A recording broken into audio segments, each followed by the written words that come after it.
Alright, so here's going to be my first video on car repair. It's been something I've been wanting to do for a while. I'm pretty much your amateur mechanic, machinist by trade, and I've done a lot of the simpler things in car repair, like alternators, wheel bearings, water pumps, just run-of-the-mill type stuff. Today I'm going to be replacing the CV axle on this 1994 Saab CDE Turbo. This pretty much goes for a CSE or the Aero. You're pretty much looking at just different names for different regions, being a foreign car.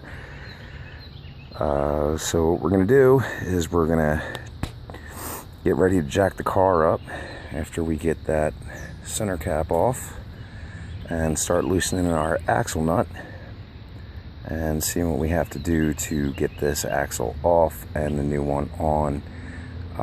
Also, we're going to replace the lower ball joint. There's a good chance I might have to replace the upper ball joint as well, and I'm going to inspect everything else while I'm under here to see if there's anything else that needs replacing while I'm doing it now, such as tie rod end or anything like that. So really the whole goal of this is my first time doing this type of thing, and usually see mechanics putting up their own videos, and really you miss a lot of the stuff that you kind of forget about being an amateur mechanic. So we're going to see the stuff that I forgot and the extra work I'm going to have to do. It's also including the a-hole, for a lack of a better term, tow truck driver not allowing us to turn the wheel forward before he drug it up onto his flatbed. And you can see the damage it did here, where it bent our fender in pretty badly, and now we're gonna have to try to figure that out and at least get it to the point where I can open the door. This isn't exactly the car we're gonna find in junkyards, so I'm not sure if I'm gonna replace that panel or not. We'll have to see. Alright, so I'll be back with taking everything apart and showing you what you need to do from there. Alright, so we got the center cap off. Pretty easy. Just took a screwdriver and popped it in that little space there. Pried it on off. No big deal. What we're going to do now is remove two of the nuts from two of the lug nuts, and then leave the other two on, and then we're going to go ahead and proceed to get our axle nut off. And that's going to be the hard part. So I'm going to get these two nuts off and then be right back with removing the axle nut. Alright, so we're pretty much set up. You want to have both wheels on the ground here. Reason being is if you have it up in the air, then you're going to have to deal with the axle just spinning and the nut not coming loose. I'm in a parking lot at my apartment complex, so I don't have air tools or anything like that, so it's great for just your regular Saturday type mechanic. Now what we want to do here is just pretty much just break this loose to where we can get it off easily. I have a 1/2-inch drive breaker bar here. This nut calls for 32 millimeter.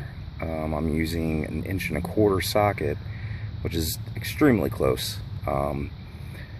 If you ever really don't know if you can use a standard when it comes to metric sizes or anything like that, what you want to do is take your millimeter and divide that by 25.4.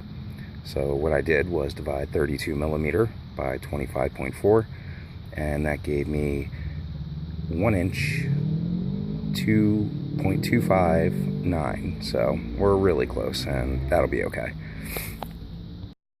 Alright, so that actually was very easy. I didn't have to put a lot of pressure. I went ahead and took the pipe off my jack here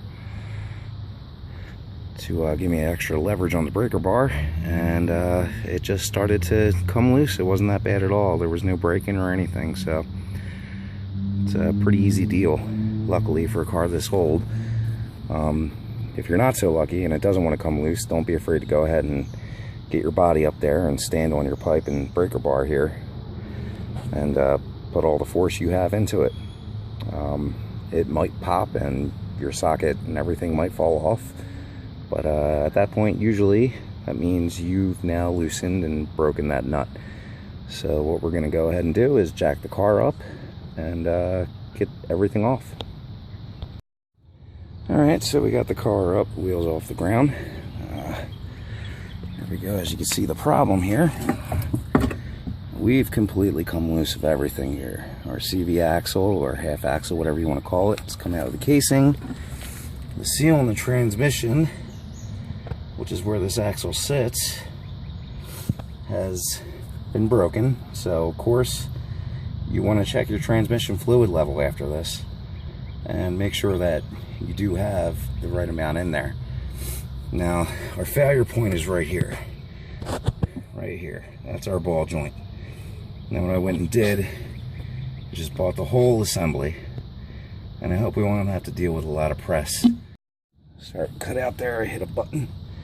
But yeah, our failure point is right here, this ball joint. And as you can see, we now have our axle out. Now I looked up prices for just going ahead and maybe doing a boot repair on this, but as you can see, we lost one of our rollers here, and that's not good. So being that the axle is really not